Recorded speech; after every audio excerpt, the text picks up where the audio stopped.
O doutor João Gilberto lembrou aqui a declaração de um candidato ao governo de Minas contra a emancipação do Triângulo.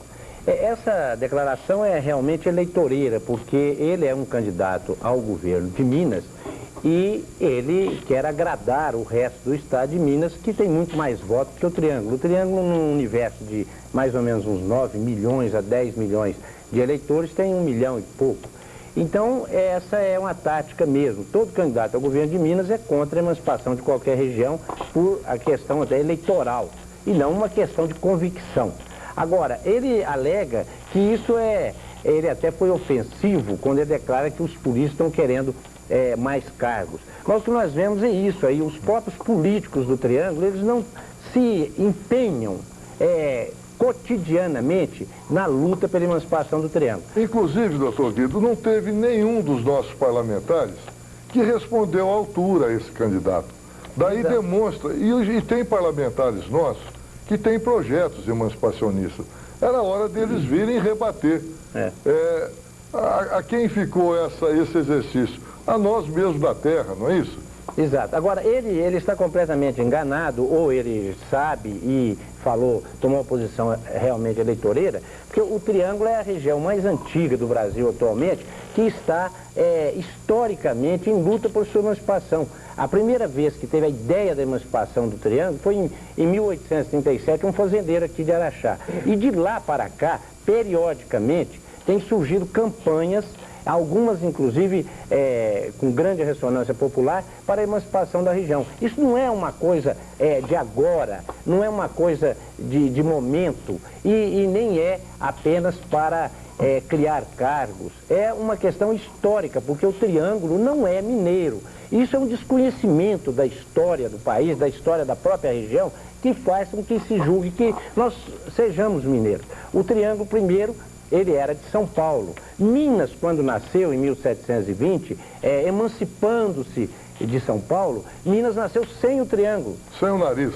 Sem o nariz. O Triângulo pertencia a São Paulo com Goiás. Quando Goiás se emancipou, em 1748, o Triângulo saiu com Goiás e ficou pertencendo a Goiás até 1816, quando, por um simples ato de gabinete do Dom João VI, o Triângulo foi desanexado de Goiás e anexado ao vizinho estado de Minas. Quer dizer, então, a região do Triângulo, ela autenticamente, historicamente, organicamente, ela não é mineira, e ela tem essa ânsia e essa luta para emancipar muito acima de momentos ou de eleições.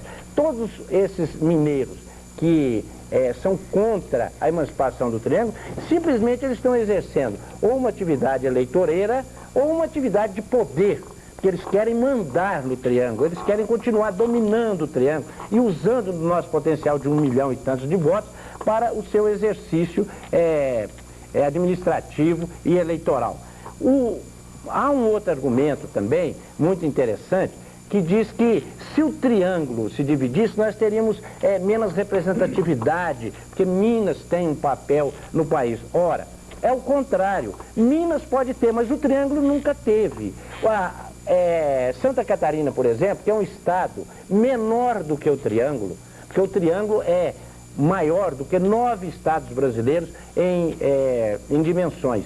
O Santa Catarina, que é menor do que o Triângulo, detém, no momento, simultaneamente, a presidência de 3 dos maiores partidos políticos brasileiros. A presidência do PMDB, Luiz Henrique, a presidência do PPR, o Feridião Amin, e a presidência do PFL, com Jorge Bonhoeffer. Quer dizer, um estado que é menor do que o Triângulo. O Triângulo, ele emancipado, ele poderá, como Santa Catarina está tendo, um papel no país. E no momento, o que o Triângulo tem? Qualquer candidato que for eleito do Triângulo, ele não representará o Triângulo, ele será de Minas. Então, até esse argumento, existem vários argumentos contrários à emancipação do Triângulo, todos sem qualquer consistência. Na maior parte, interesseiros eleitoralmente, nos quase 9 milhões de votos das outras regiões, e em outra parte simplesmente emocionais. Enquanto que o problema da emancipação é um problema já centenário, é um problema que surgiu muito antes até da criação do Estado de Minas, porque o Triângulo nunca foi mineiro, ele foi mineiro artificialmente, obrigado a se anexar a Minas pela força do imperador.